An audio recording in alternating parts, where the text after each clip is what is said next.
Have you built an awesome GNSS simulation with jammers, spoofers, and multiple constellations, but you're worried you might be pushing the simulator to its limits? Or maybe you want to know if you can lower the latency to 20, 10, or even 5 milliseconds. These are great reasons to use the real-time performance graph. So let's dive in and take a look at this one-of-a-kind feature in Skydel. The graph is located on the Performance tab in the bottom pane of Skydel. A summary of the performance data for the last minute is located on the left-hand side. A more detailed graph of the previous second is on the right-hand side. To properly understand this graph, we need to know how the engine works under the hood. The engine processes the simulation in 1 millisecond chunks. Each chunk passes through 3 workers: the constellation worker, the modulation worker, and the streamer worker. The passing of chunks through these workers is known as the pipeline and is a major factor in determining the latency of the system. For any given chunk, the engine knows exactly when that chunk will be transmitted by the radio. Because the transmit time is known during the calculations, the time prior to RF can be determined at every stage of the pipeline. So, when the constellation worker begins working on a chunk, the time prior to that chunk being transmitted is recorded. The same happens when the constellation worker completes the work on that chunk. This process is repeated for the modulation worker and streamer worker. These start and finish times for each worker are displayed on the graph by connecting the start time to the finish time with a solid line. These colored lines indicate when a worker was busy: blue for the constellation worker, red for the modulation worker, and green for the streamer worker. One chunk is 1 millisecond, so it takes 1,000 chunks to complete the graph. Something important to note here: if the simulator fails to perform the calculations fast enough, an underrun occurs.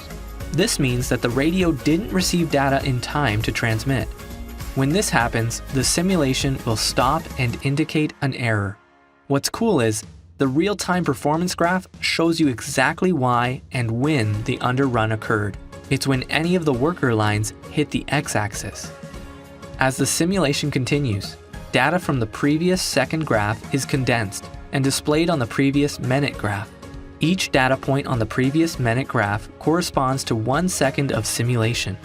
The colors mean the same as before, but now the heights represent the earliest start and the latest finish of the 1,000 chunks during that 1 second. This allows you to quickly see the overall performance of the system. The main point is this: lines staying near the top of the graph indicate the system is running smoothly, with low risk. Lines dipping near the x-axis indicate instability, with higher risk of underrun. Let's see how the graph looks when the system is not performing well. To achieve this, I'm going to lower the clock speed of the processor on the system. As you can see, the streamer is not performing well. It oscillates between falling behind and catching up. If it ever hits 0 milliseconds, it means that the streamer is currently performing calculations on data that should have already been sent to the radio. This results in an underrun, which stops the simulation. The real-time performance graph clearly shows that the simulator is not running well and can be used to diagnose the cause of underruns. Now let me change the processor clock speed back to normal. You can see the streamer performance improves immediately. Seeing this improvement in the real-time performance graph helps build our confidence that the system is running well. By using the graph, we can determine how much time the engine needs to generate the RF data. For this configuration, let's run the simulation with the latency set to 5 milliseconds. This guarantees the simulator engine will have at least 5 milliseconds to perform the necessary calculations. You can see we are pushing the system to the limits, but as long as the constellation, modulator, and streamer stay away from that 0 line, the system is stable and will continue to simulate. Now let's try a hardware in the loop simulation, or HIL for short.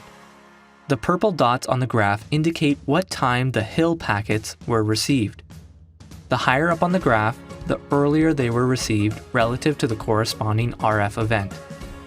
In this example, we are sending the HIL packets too early, and we are inducing a latency in the system.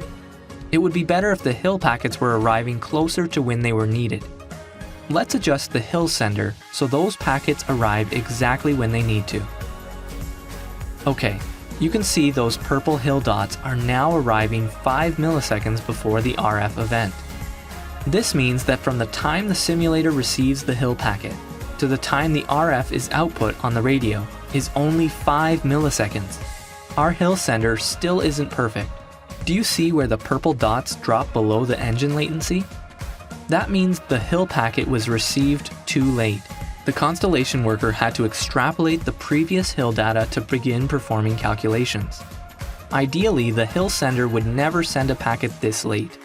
The graph helps us diagnose these types of problems, allowing us to improve the interactions between the hill sender and the simulator.